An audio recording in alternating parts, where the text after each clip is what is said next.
Julissa Harris for the state, and may I proceed? Yes. Your Honor, opposing counsel, members of the jury, it was the defendant's choice. Today we heard the story of Mr. Avery Bancroft. Today we heard that he chose to bribe a public official, the chair of the Midlands Gambling Commission. April 16, 2015, the defendant invited the chair of the Midlands Gambling Commission to his casino and to give him a $200,000 bribe.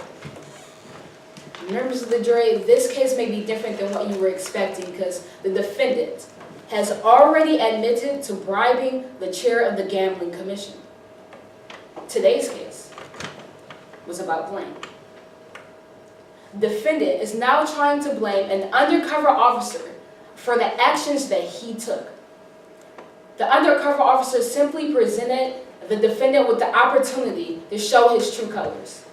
And he did. He chose to bribe a public official. And members of the jury, that is why we are here today. And now as the state, we have a burden of proof in today's case. And we had to prove to you beyond a reasonable doubt that the defendant had a predisposition to commit a crime.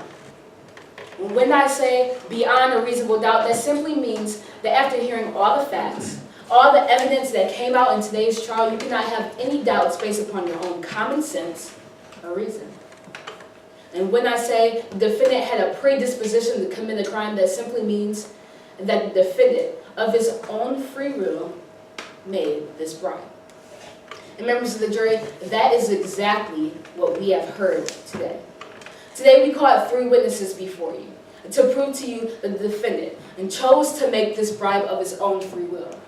First, we called bellhop Devin Del Sesto to the stand. Devin Del Sesto is a bellhop at the defendant's casino. And he told you about the events leading up to the vote on April 17, 2015. And he told you that when that bribe took place on April 16th, Mickey Keenan was nowhere around. Members of the jury, Officer Keenan was not even in the same room, was not even in the same place when the defendant chose to make a bribe. Secondly, we called Officer Keenan to the stand himself. Officer Keenan, he walked us through his investigation. And he told you that he didn't even see the defendant as a person of interest until he got a phone call. Until the defendant implicated himself, that is when he began to investigate the defendant. Members of the jury, you heard about the meetings that were set up. On March 31st, 2015, the first meeting that the defendant ever had with Officer Keenan. And you heard in that meeting, no one mentioned a bribe, no one brought up money, but yet the defendant, he took that stand today and he said that I was a little bit weary of Officer Keenan. Members of the jury, what choices did the defendant have? From that moment, from March 31st, the defendant had a series of choices to make. And from that moment, when he thought he was a little skeptical, when he was a little weary of Officer Keenan, what did he decide to do? He still met with him. That brings us to the next meeting, April 13th, 2015. You heard today that in that meeting they started talking about the proposal. That's when Officer Keenan simply handed him a napkin and a pen. Now yes, at first, the defendant simply wiped his forehead with that napkin.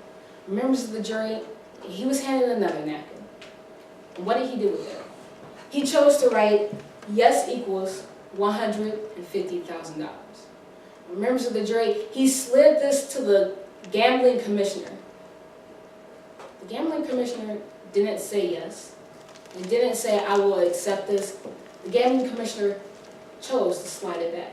Members of the jury, what the defendant did next is very important because at that very moment, he had a decision. He could have stopped, but he simply kept going. Because you heard today that no one said a word to him after he got that napkin back. No one told him to write down a higher dollar amount. No one told him to make another offer, but the defendant, of his own free will, picked up that pen and crossed out $150,000 and put $250,000. Members of the jury, no one told him to do that. The defendant sat up here on the stand and told you himself, I got that napkin back and I simply chose to write a higher dollar amount. Members of the jury, that is free will. Let's go on to the next meeting. April 16, 2015, the defendant chose once again to have another meeting with Officer Keenan, even though he was skeptical of him. He made that choice. He went to this meeting with a briefcase in hand. $200,000. Members of the jury, Corey Hyde, he took the stand today and he told you, when my boss, the defendant, was putting $200,000 in there, no, Mickey Keenan wasn't around. No, to my knowledge, Officer Keenan never told him to put that money in the briefcase. The defendant took that stand and told you the exact same thing. No one told me to buy a briefcase, but I did. No one told me to put $200,000 in the briefcase, but I did. Members of the jury, he went down to that meeting, and Chase Covington, the person that he was supposed to bribe, was not there. At that very moment, he had a choice. He could have stopped. He could have went back to his office. It could have been over with, members of the jury. But today you heard that from that meeting where Chase Covington did not show up, he went down to the casino floor, he went down to the VIP room, and he sought out and found Mr. Chase Covington himself. And he gave him that bribe. When Officer Keenan was not even there, members of the jury, that is your own free will. Members of the jury, at any moment, the defendant could have stopped, but he simply kept going. He chose to bribe a public official. And that is why we are here today.